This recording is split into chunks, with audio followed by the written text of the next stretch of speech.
let's get into this show today, Retirement Compass Radio Show with Stonebridge Wealth Systems at 866-295-5146, 866-295-5146.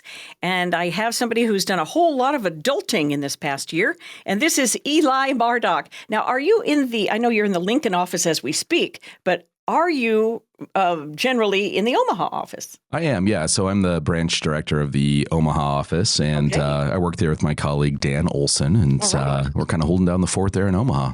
Dan and Eli and Dan. Mm-hmm. Well, good. That's good to know. And so it's Tim, and who else is in Lincoln generally then? Zach, who I think was on the show a couple of weeks ago. He sure was. His first time. Yeah, Zach's a great guy. So he is. It's so interesting because he's a different generation than I am. And so, like you guys are like a stair step below me, but he's a whole thing below me. Yeah, we give him a hard time. He's fun to tease. We'll say that. Well, we just have different, let's see, pop culture references. Oh, yeah, definitely. If you will. Yeah, there's a lot of things I think his birthday is late 90s. So that's maybe, or even 2000s. I don't know. I have to check with him, I guess. So I don't remember. He's young. He's like, yeah, I think it's 98.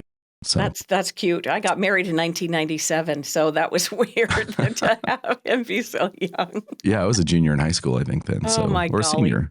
Yeah. Junior or senior. Well, it doesn't matter the generation. I was reading some articles, as we always do, to try to stay relevant to record the show with you. And one of the pundits, if you will, was talking about people should really nowadays be planning for retirement in their 40s. In their 40s. Yeah. Yeah, it's something where, the sooner you can start, the better on this stuff. We've, I certainly have encountered clients where, or folks that came in, I shouldn't say clients, but folks who are in their late 40s, early 50s, and sort of, where am I at? How do I compare to my peers? A lot of questions about things. Good. And it's never too late to start, but definitely the sooner that you can do so, the better. Mm-hmm. The sooner the better, because who knows what that Social Security Administration is going to do to this program. Yeah, definitely. That's a big question mark. I think a lot of folks we talk to just don't even count on it. They think it's going to be gone. I'm doubtful that that'll actually happen. You're probably aware, you've probably heard Tim or anybody else in this show say it, but about 80%, 81% of Social Security is paid for by FICA payroll taxes. So, that likely will never go away, but it could be reduced. And that's a big deal too. It is a big deal. But luckily, I think I'm of the generation where I'm grandfathered in, but still, knock on wood, right? Yeah. I would expect, from what they said in the last report, and this was, a couple months ago, even folks who are on Social Security, if that trust fund does go, if it runs out of money, essentially by what was it, 2034 or 2033, essentially there's a 19 to 20% reduction across the board, even for folks who are receiving it already. So, but I just really doubt things will get there. I think, both parties are motivated enough to take action on this at this point, because it's not a distant hypothetical. It's within the next 10 years here. And so it's time to fix this and get it right. Sure. Well, let's talk about how to get that money coming into us for retirement. Not just the Social Security, though. So I thought we could do a couple of clicks on this issue. Where's the money going to come from now? How will I be paying myself with all this money that I've saved in the 401k? And I, of course, don't mean me specifically, but I'm speaking generally here. So maybe you can tell me how you address this with your clients and with your potential clients. Why is it so hard for retirees to flip that switch from saving the money, Eli, to spending the money?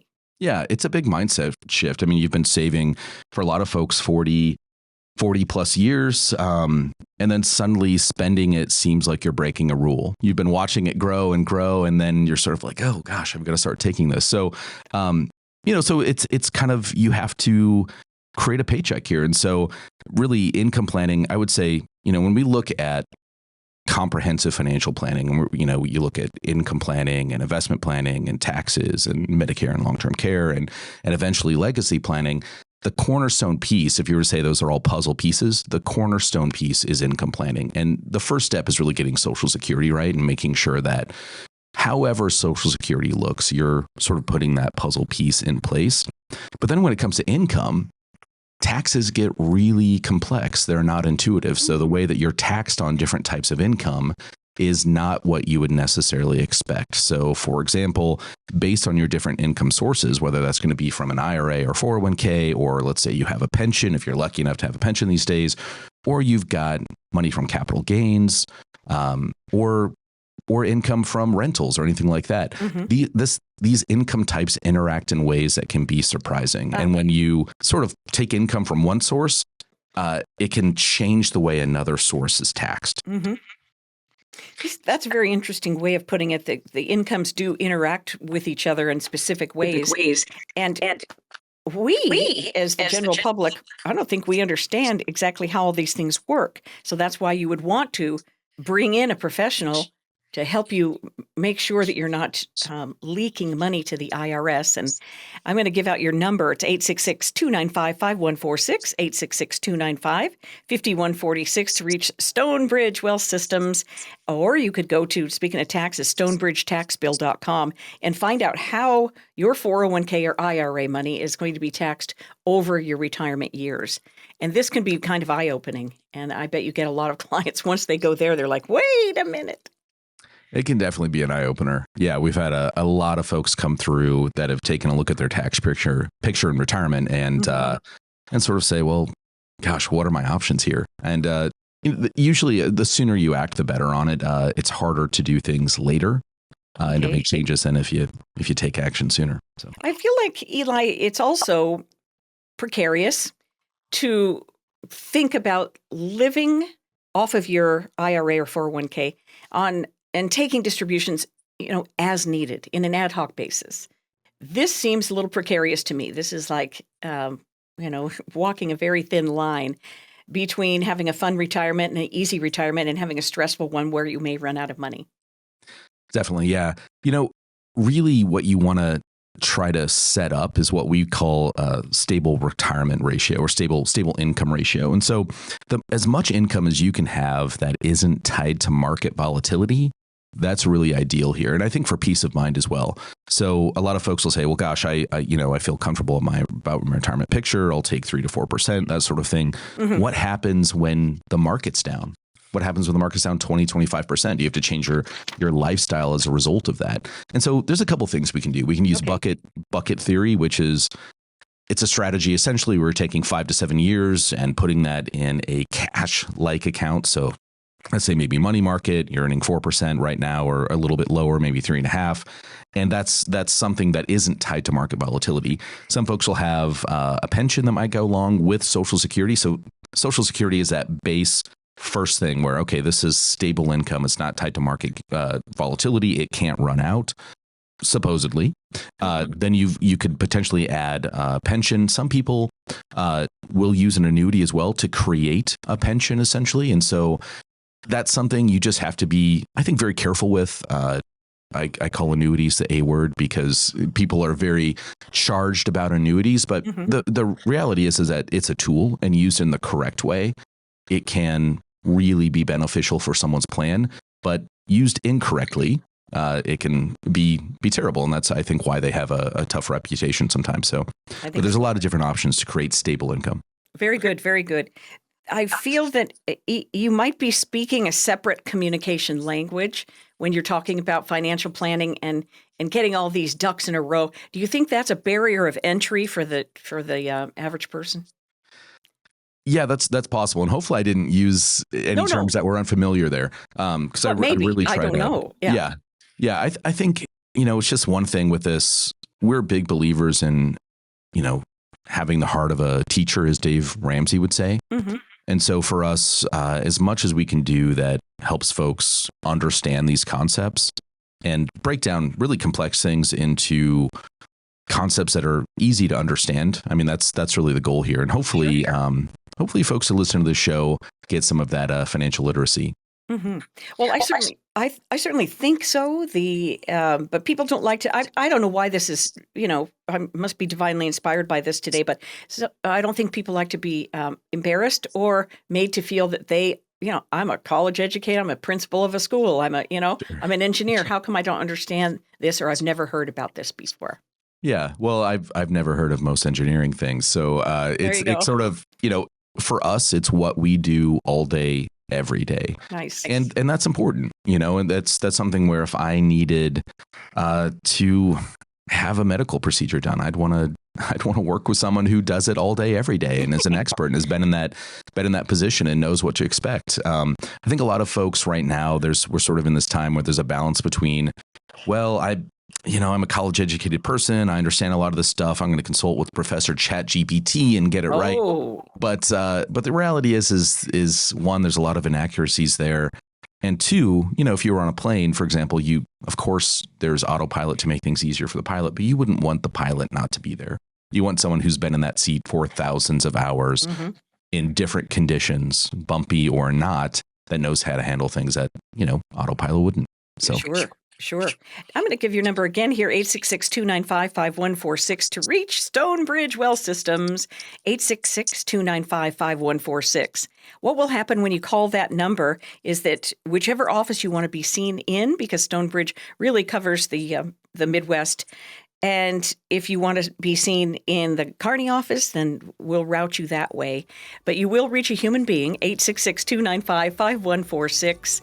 You could also check out the website, or should I say, even the YouTube channel, Stonebridge Wealth Systems on YouTube, and you can see what we all look like. All right, be right back. Did you ever think your retirement would be shared with our government? It's true. Your traditional 401k, IRA, pension, or similar retirement accounts are like a partnership with the IRS. Simply put, they want their tax dollars, and you have them. With our latest tax calculator, you can plug in your own numbers while sitting at home. To find out what your future tax liability could be, scan the QR code or go to stonebridgetaxbill.com.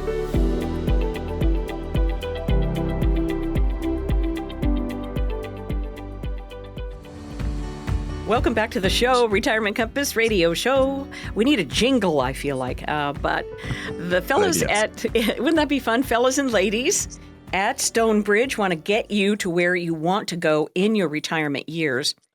And we were talking about the A word a few minutes ago, and that is annuities. Dun, dun, dun. Tell me what you find out when you speak to people. It's a polarizing word, isn't it? Product. Yeah, definitely. It's something where when, the thing I would say, and I'm not trying to be unfair to anybody here, there are folks out there who only are able to deal with the insurance world. They don't have a securities license. They're not a fiduciary. And so when all you have is a hammer, everything looks like a nail. And so I'll encounter some folks where, and this is, it's always kind of amazing to me when I encounter this, someone might have 90 to 95% of their net worth tied up in annuities, which I have no idea how they get that through suitability, or how, the insurance salesman did or person got away with that. Got away with it. Yeah. But sometimes I'll encounter someone that has, 4 to 5, the most I've ever seen is 8 different annuities through 4 or 5 different insurance salesmen.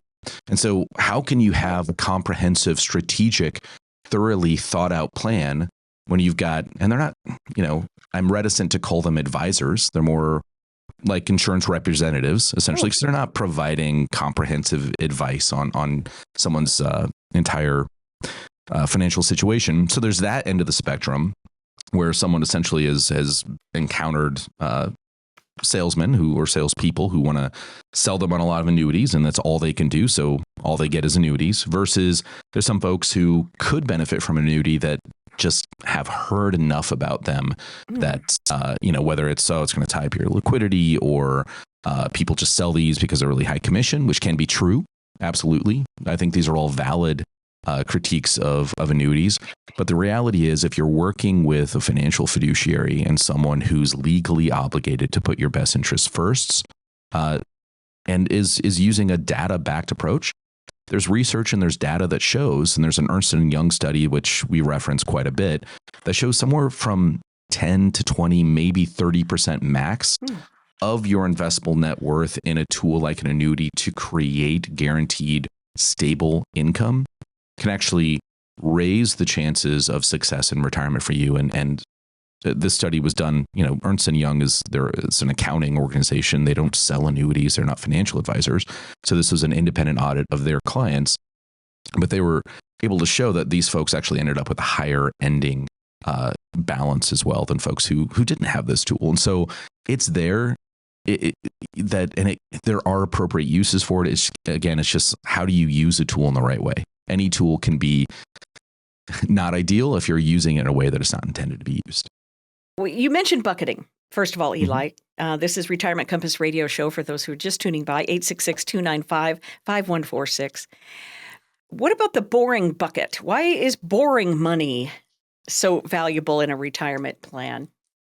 Definitely. So that first bucket where really you're putting, it depends on your situation. Sometimes it's 2 to 3 years, maybe 4 years of just, like you said, boring money. It's sitting there. It's earning a reasonable rate of return, at least beating the inflationary rate. But as the market roller coaster goes up and down, or I kind of compare the market to a slinky, actually. So, it's going to expand. You still have the same amount of rings. It's going to expand. It's going to contract.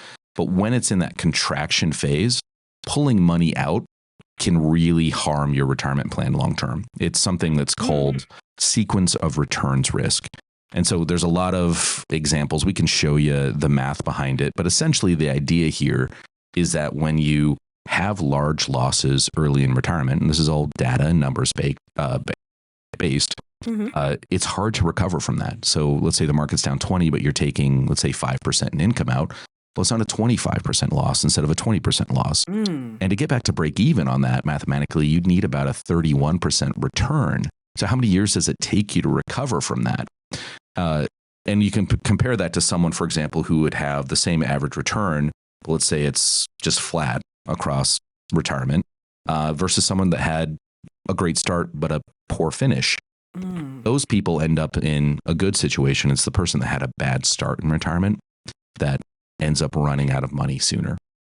I see. We do not want to run out of our retirement money. So you do want to check in with Eli. And did you say Dan is with you in the office now? Yeah, Daniel. Yeah. Do we have to call him Daniel, or is Dan all right? Dan or Daniel. We call him Dano, actually. His name's Daniel Olson. So Dano is good. Dano works. Yeah. In the Omaha office. That's fun. I was going to say Danny, but he probably doesn't go for that too much. But yeah, he's a great guy. Oh, good. So depending on which office you would like to be seen at, there's Lincoln, there's Omaha, there's Grand Island, there's Kearney, really anywhere you want to be seen across the Midwest. Either they'll come to you, because I know you put a lot of miles between Jeremy puts a lot of miles on his car, doesn't he? He does, yeah. But in at Omaha, what's really nice is we're right off 680. We're in that Miracle Hills area, so very easy to get to our office no matter where you're at in Omaha. So that makes things convenient. Can I ask you one more thing about this?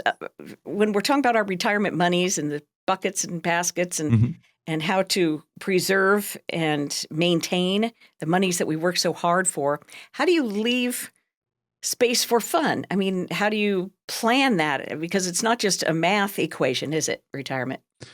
No, definitely not. And, for a lot of folks, if you do the income planning portion thoroughly, I don't love to throw a dart at anything. So you want to make sure you start with the numbers. Then there's some flexibility and some creativity that can happen. And so certainly, I actually even hate to use the word budget. I like to call it cash flow. So, you can look at what's coming in, what's coming out on a monthly basis. And, for the most part, done correctly, if you can set up enough stable income, we oftentimes have situations where most people don't have to touch, if they do it right, do it correctly, they don't have to touch their investments at all. And so that sort of becomes, not only it can become a legacy bucket, something you want to leave to kids, beneficiaries, nonprofits, that sort of thing, whatever you care about. It's really about you, right? But then also it can be used to fund family events or vacations or anything like that. But your day-to-day income is unmoved by market adjustments or unmoved by volatility. Right. That's stable. And if you can get most of your income covered by stable sources, the peace of mind that people experience there in retirement is massive. I can say my own parents, it's that way. Truly? And so truly. Yeah, absolutely. I think I told you I grew up in a bakery and I've worked with a lot of business owners, and owned some small businesses myself, and it's something where most business owners are not, opening self-employed 401ks or IRAs or anything like that and piling money into retirement accounts. They're investing in themselves and investing in their business. That's the biggest return for a lot of them. Mm-hmm. And so, for clients and folks that I've worked with in that position, setting up something where they're able to create stable income is a huge peace of mind thing for them. And so I've seen it in my own parents, and I've seen it in clients that I've helped do the same thing. And yeah, it's awesome to see. What it seems to harken back to one of your original statements about the retirement income and flipping the switch. And it's hard for people to go from saving their money, and it's almost like you're breaching your own agreement with yourself, isn't it? Yeah, definitely. And your dad, and you hear your mom's voice and your dad's voice and your grandpa's voice, and everybody save. But it's like, now the brakes, and boom, we've hit the wall. And here we are. We need to make a transition into spending this money. So any quick tips or any tricks that you can mention here at the end of this segment? No, I would say to be very intentional with it. So it's something where, you've worked for 35 to 40 years. Now it's sort of time to think about, how do I, for the next 30, 35 years, how do I create, for the lifestyle I want, income that's stable, that doesn't go up and down with the market, and how do I plan it out so there aren't any surprises? This is not something you have to spend 2 years doing. This is something you can sit down and really, working with someone like Tim or Zach or myself or Dan or anyone in the Kearney or Grand Island offices, or any financial fiduciary who does holistically integrated planning with all aspects of your financial plan, is able to sit down and do the math on this and give you sort of guardrails and a bucket that you can draw from and really provide you with clarity. And that's clarity for me is a big word. You can't really make any decision with confidence if you don't have clarity. And so just to understand your options is so important. Amen to that. 866-295-5146. Call Stonebridge Wealth Systems. Get on the calendar. 866-295-5146.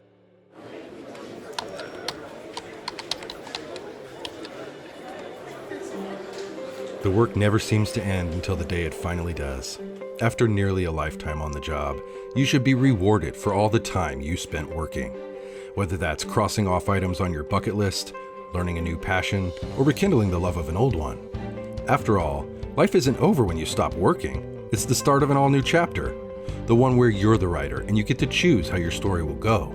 A way to achieve that is by having a clear financial plan to sustain your golden years. The biggest fear most retirees have is if they'll have enough money to maintain the lifestyle they've always enjoyed. Having a plan to help protect you against the curveballs life often throws will help to maintain your lifestyle. Call today to get your free written financial plan so you may live every day to the fullest and enjoy the retirement of your dreams. I was wondering, Eli, is this a good time, say, for our agricultural clients and those listening? Is this a good time to get a financial plan together? Because I know business owners and farmers, they earn their money, as you said, in bunches and in clumps. The money will come in and then nothing for a while.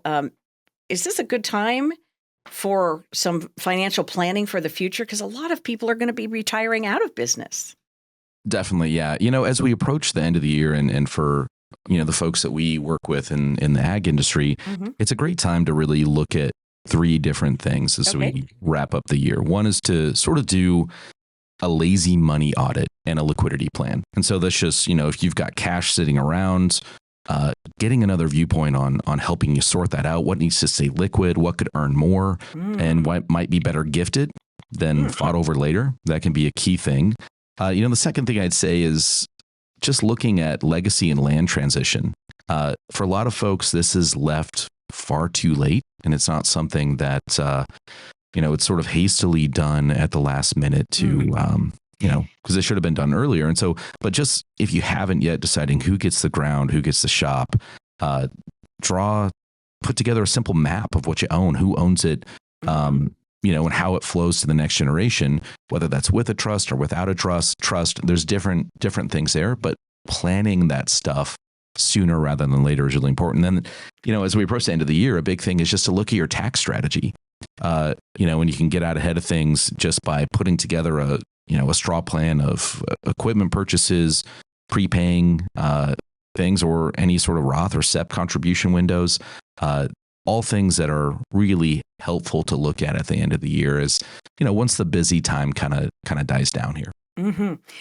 That's really, I like that, because when you're, I just remember, I don't know what movie it was, but the family were standing on, this is very bad taste, we're standing around the coffin saying goodbye to the grandfather, whatever, and somebody whipped out a piece of paper and said, all right, who wants what? And right there on the coffin, they were like making a list. I think that's a little too late. Yeah, a little too late. Yeah. Good thing they, hopefully they didn't get in a fight. So I met with a client. Whole idea, yes. I met with a client in Omaha, actually, and she's not a client, actually. She's someone who visited us in the office, and she had some questions about estate planning. But she was telling us about a family meeting, and they were sitting down because their parents are, sort of in a situation where they all felt they needed to talk about this stuff, and they got in a fist fight.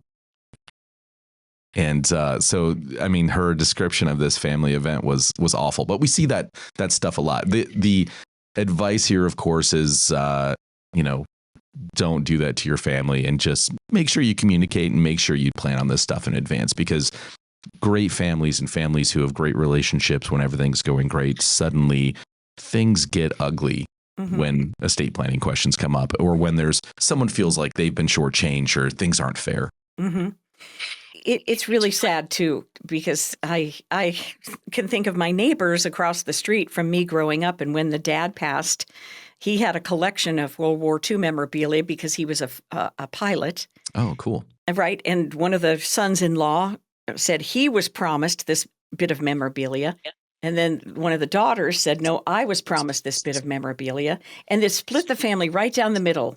And some of them didn't talk, and now some have passed away. And they were at odds with their siblings, and that to me seems like the saddest thing on earth. Yeah, absolutely. Mm-hmm. It's and it's all very preventable. Sure, we'll just say that. The earlier, the better. And I think as people go through, their workaday world, they think, well, the girls may not want this piece of land, and you've improved upon it, so maybe this should go to you. But let's get that down in writing, or at least have a fair referee in the room, and that would be Stonebridge, 866-295-5146, 866-295-5146. This is Retirement Compass Radio Show. Be right back. As Americans, we strive for better. From a better house to a better career, to a better life for our children and grandchildren. Better has become the American way. When it comes to your retirement, what does better mean to you? Does it mean more income, a flexible lifestyle, better solutions? A better retirement begins with a financial plan. To get your complimentary written financial plan, call the number you see here. You only retire once. This is your opportunity to plan for better.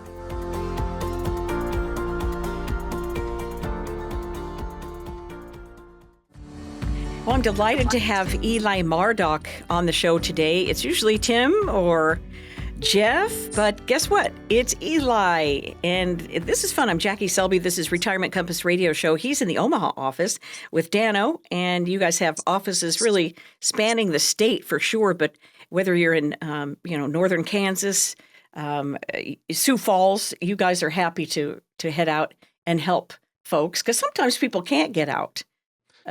From time to time, and I know Jeremy will put the car in gear and visit whoever needs to be seen. Absolutely. I mean, at this point, we've got clients. I've got clients in Arizona and Nevada and South Carolina and all Florida, all over the place. And whether you're out there or you're in the Midwest, we're happy to hop on a phone call, a Zoom call, or meet somewhere in the middle and see what we can do to help you out. Sure. Well, good. Let's get that phone number out there, 866-295-5146, 866-295-5146. But it could be that somebody listens to the show and they really aren't able to hop up and get to an appointment with you because maybe they're elderly and they don't drive anymore, and they could need some estate planning assistance. And I know that you could help people coordinate this. It's kind of a masterful coordination because estate planning legacy planning is part of retirement planning. It is definitely. But it's one of those. So I talked about a retirement puzzle before, and we Yes. talked about income and how that's sort of that foundational piece. Sort of the last piece, once you've done your income plan correctly, you've looked at taxes and prevented the IRS from coming in and taking a big chunk, or that's part of it. You've looked at your healthcare situation and long-term healthcare events. You've looked at your investments and investing those in a responsible way. You do all that right, and then we have a legacy to actually talk about or to plan around. And so it's really that piece where when we think about legacy planning, there's two things. You can think about the paperwork and think of that as the box. So if you think of your estate as a fire safe box, that's the paperwork. That's where we meet with an attorney. We put all that together. What we really work with folks on is how do we get things into that box in the right way. And so, and what are our intentions? A lot of folks don't even know where to start. It's kind of tricky, in my opinion, because of all of the emotions that are involved. But breaking up things into pieces is not the sexiest topic for somebody who is, planning in this way. So that's why I feel like the sooner the better to get these things together. But the legacy planning can include even the medical power of attorney and things of this nature, right? Yeah, absolutely. And that's really important. A lot of folks assume incorrectly that because they're married, they would have, medical power of attorney. And that's something that just isn't true. And so it's something where you definitely need to have that established and have a financial power of attorney established as well, and really just have basic estate documents set up. So, a lot of folks will say, well, gosh, Eli, I've got a TOD deed for my home. So my home's going to avoid probate. Okay. I've got, my IRA or 401k, everything is direct to beneficiary. So I don't really need a will because everything is going to be direct to beneficiary.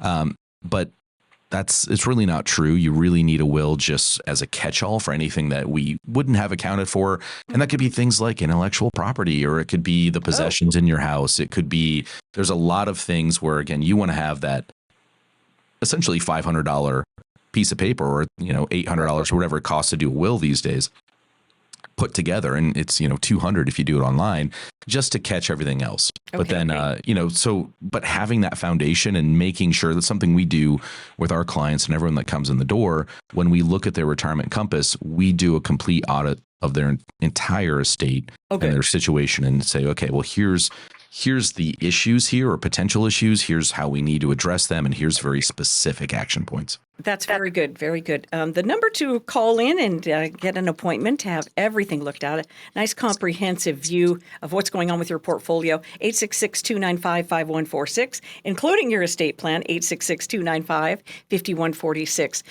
I always think devil's advocate and think about the stumbling blocks when people hear this message. Maybe they think portfolio. I'm not, the rich guy on that movie from the 80s. The portfolio really, by and large, could indicate a large amount of stocks or something. Maybe people don't understand that their whole net worth, their home and all of their accounts and their IRA, 403B, whichever it is, that is your portfolio. This is your financial portfolio, right? Yeah, absolutely. It encompasses your estate, includes real estate. It would include, it can include life insurance. It can include your investment accounts. There's a lot of different things. Any heirloom items you might have. So these are all things that are of value that, it's really important to plan around them. And all of these things can create arguments in family. And that's a big thing, I think, to help folks avoid as well, is just make sure, well, gosh, if I've got a classic car or a guitar or whatever that's of value, that your wishes for that are put in writing. And that makes things a lot easier for your executor. The average amount of time, Jackie, that it takes an executor to settle an estate for an estate between $500,000 and about $1.5 million is around 600 plus hours. Whoa. It's a lot of time. And so if you do this work in advance, you can really save your executor, who's someone who you trust. It's someone you value, someone that you really care about. You can make things a lot easier for them. Being an executor is, often a very hard and complex job. Wow. Ah, boy. Thinking about the collectible things, that's something of great value to consider. I was thinking of Wall Street with the money movie that I was thinking of with Michael Douglas. I just couldn't come up with it a second ago. Yeah. I've got a portfolio and all the things. Is it expensive to get these documents filed though, or compiled? Some of these, it just depends on your situation. So the first step is really to assess what you need. I'd way rather brainstorm with a fiduciary rather than at $200 or $300 an hour with an attorney. At the attorney's So office, I'd understand what you need is really the first step. And then Yes. once we know that, then we can have the legal framework drafted. And that's really the job of an attorney. And to point out anything that, to have a second expert set of eyes to say, hey, here's another thing that you didn't consider. But oftentimes that's that next step and just making sure. But the key thing here, and there are some really great estate planning attorneys who do keep taxes in mind, but taxes are a huge part of estate planning. And oftentimes we encounter folks who've done estate planning with attorneys who there's no consideration of the tax implications of certain decisions. What do you mean by that? The tax implication of a child inheriting an IRA, for example? Yeah, exactly. So there's been changes recently in the law here, with Secure Act 2.0, where the stretch IRA, or the ability to pay taxes or RMDs on inherited money, you could spread it out over your own lifetime. Now you have to take everything out and pay tax on it in 10 years. And so that really changes things. But also, we've just noticed, for example, we might encounter a situation where there's been a trust that's been created and every single amount of IRA dollar has been routed into the trust. That can be tough in certain situations because now I don't want to get into the weeds or get too complex, but you've got different types of trusts where it can be a conduit and it's going to hit the trust and immediately be distributed out. That's fine to have IRA money go to that if you wanted. However, you're adding extra administrative effort, and you don't need that because it's already a direct to beneficiary item. But the second thing would be if IRA money or money that's pre-tax and you haven't paid tax on it sits in an account where it accumulates over time, and this would be sort of what we'd call an accumulation trust. So this could be something for a family member where you're creating income for them or anything out of that trust. There's a different tax rate for trusts versus an individual, and that tax rate can be very, very high. It's about 37% after $15,000. So that's something we definitely look for and say, well, gosh, route everything through into this trust doesn't make sense in this situation. So just making sure the right accounts and the right how your money's taxed and the tax treatment is really, really important. And it's just something where I'm not trying to put down attorneys because they're fantastic. Sometimes that's not a piece that's planned for. Wow. There's a lot to consider. Call Stonebridge at 866-295-5146, 866-295-5146. It is good to work out the kinks, if you will, in an estate plan with you before you get to the attorney's office. Definitely. Yeah, that's and I like that you use the term conduit for a trust. Is that an irrevocable trust or a revocable trust that you mentioned can be the conduit for distribution? Yeah, it could be either. So most people have a living trust, which is something you establish while you're alive. When you pass away, it then becomes irrevocable, right? So I see. Eventually everything will, but you could, for example, create an irrevocable trust during your lifetime.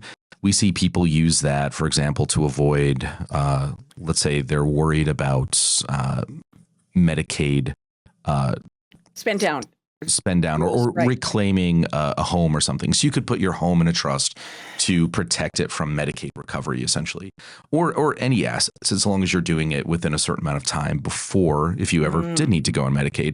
So that's some reasons, or a credit protection trust, for example. But the big thing here is to assess with a trust, because we get this question a lot. Do I need a trust, or I need a will, or what's you need a specific reason for a trust. Oftentimes if it's just, hey, I want my house to avoid probate, well, you can do that with a TOD deed and it'll cost you $25. You don't need to create a trust for that necessarily. But if you have a special needs family member, or you're worried about Medicaid recovery, or you're charitably inclined and you want to look at a charitable remainder trust, these are all reasons why having a trust would make sense. Or you have real estate all over the country and you want to avoid probate in all of these different areas. So there's usually very specific reasons. Very good. Use the number 866-295-5146. Let Stonebridge go to work for you. 866-295-5146. Fiduciary firm, and they can help you whether it's in Nebraska or any other state, frankly. 866-295-5146. We'll be right back. Some questions and scenarios and answers next. Is your retirement being eaten up by financial termites like hidden fees, inflation, and avoidable taxes? Call today for a complimentary financial review so we can help you root out these retirement killers.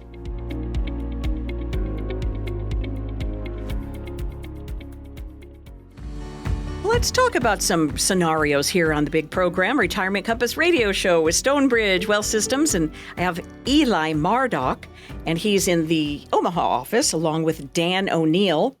Now, you guys, it's kind of fun because that is the newest office. Well, if you consider the fact that Kearney has a new location, that's the newest office. Yeah, definitely. And in terms of state-of-the-art technology and nice furniture, definitely that's the newest office. But no, the Omaha office, we're excited to be there. It's I think 2 years ago is when that office opened, and wow, we're excited to be in that market. So I was born in Omaha. My family all lives there. Mm-hmm. It's fun to be there every day.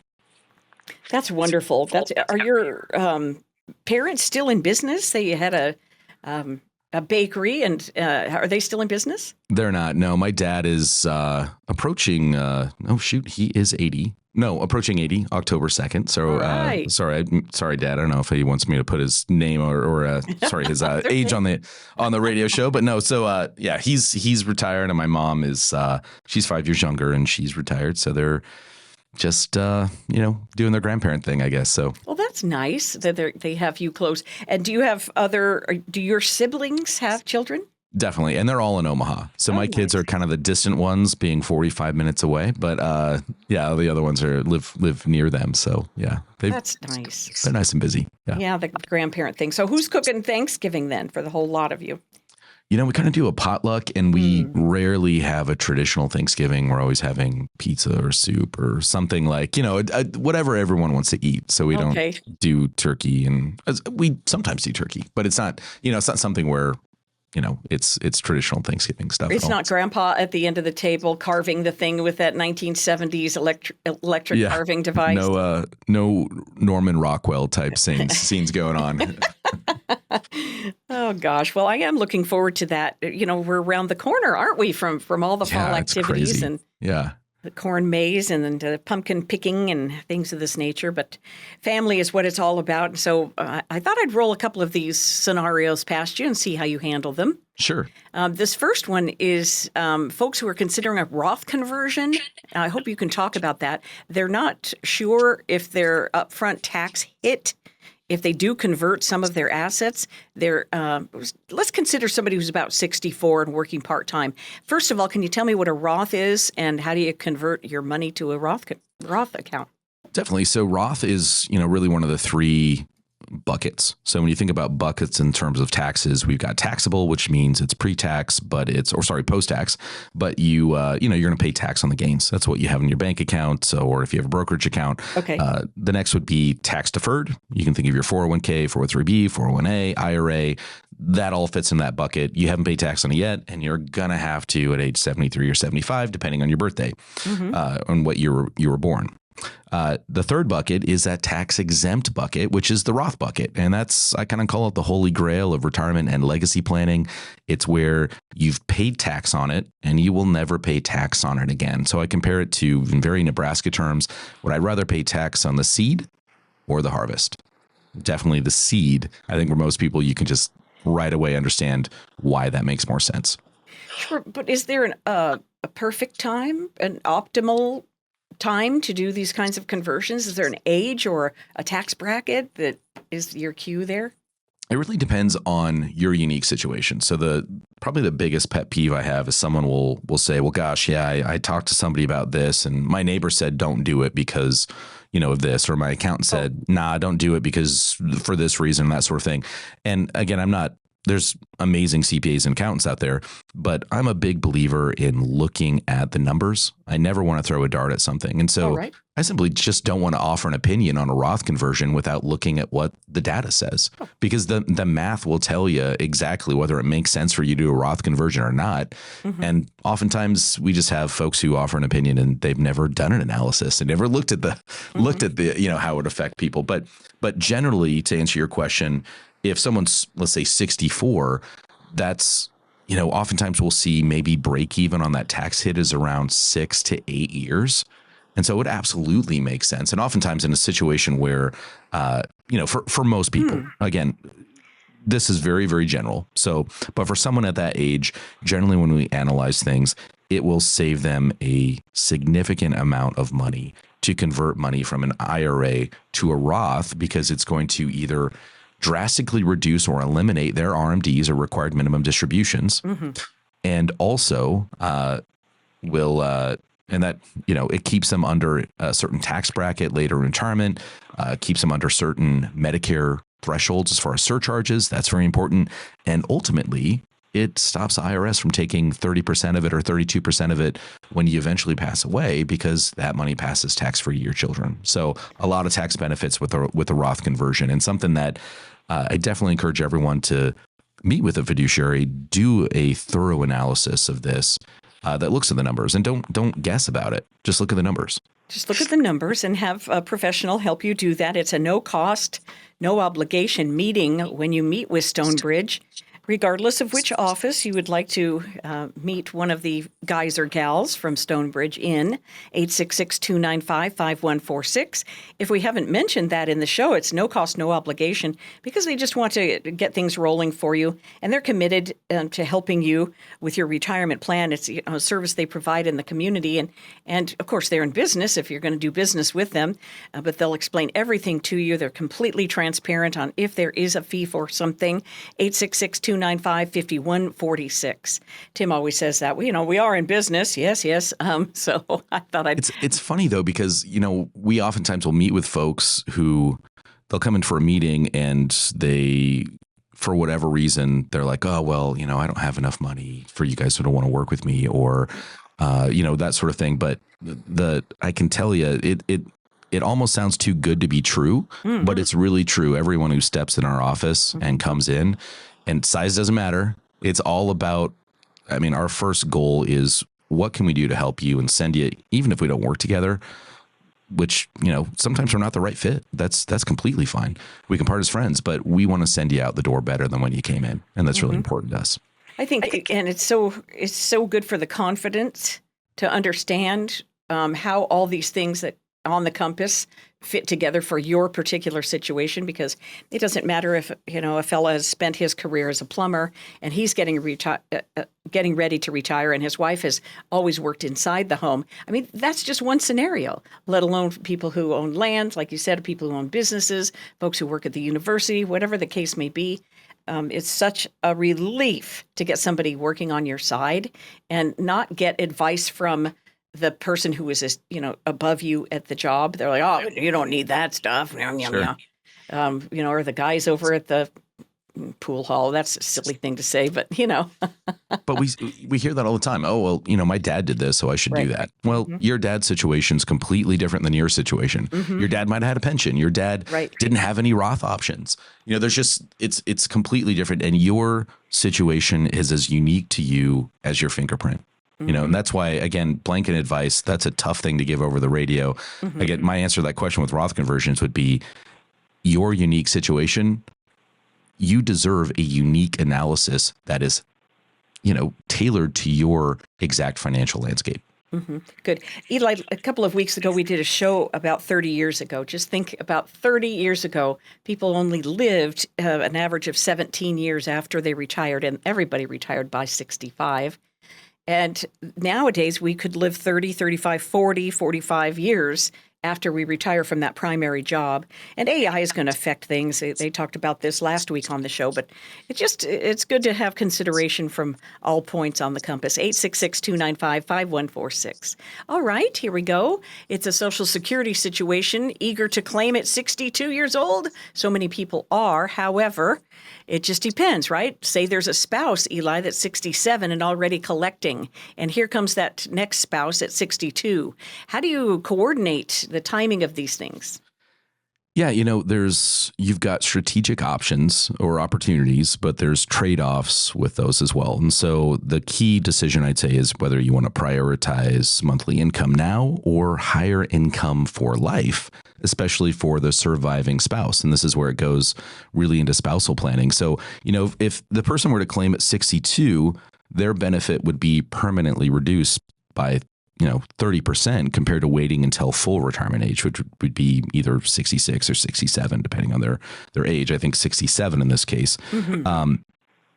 And you would be eligible for a spousal benefit, but only after you've reached your own full retirement age, and only if it's higher than your own benefit. Of course, that's something to look at. Delaying your own benefit to age 70 gives you 8% more per year in guaranteed increases, and it would also give you a larger survivor benefit for your spouse. So, but the next, the three steps for these people, I'd say that they need to think about are: one, run a custom break-even analysis. You can actually see the numbers again. I know I'm just harping on the numbers here, but there's no reason to guess or say, well, I think this. It's not what I think. It's let's look at the numbers. And then from there, there's an art and a science to it. The science is the numbers and what's mathematically optimal. The art is the human element and what works for us as people. And so that's the first thing to look at, is look at that, look at the break-even analysis and say, does it make sense to claim early or delay the payoff? Two, check if your spousal benefit's worth considering, after full retirement age, or review your income needs, look at life expectancy. That's a big one. A lot of folks will say, well, I need to absolutely wait until 70 and then they'll pass away at 71. And so sometimes that, waiting is not always the obvious option. But then also looking at survivor income and just coordinating the best joint plan. Social Security is not a solo decision. It's if you're in a marriage, it's something where you're going to decide that as a couple, what the best strategy for you is.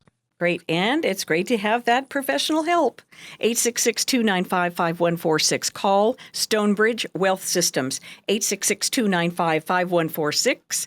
Check us out on the YouTube channel. It's Stonebridge Wealth Systems. Please go there and at least give us a follow. They say that, don't they, on YouTube? Like and follow. 866-295-5146. See you on the radio and on YouTube next week. Thank you, Eli. Thank you. Really appreciate it.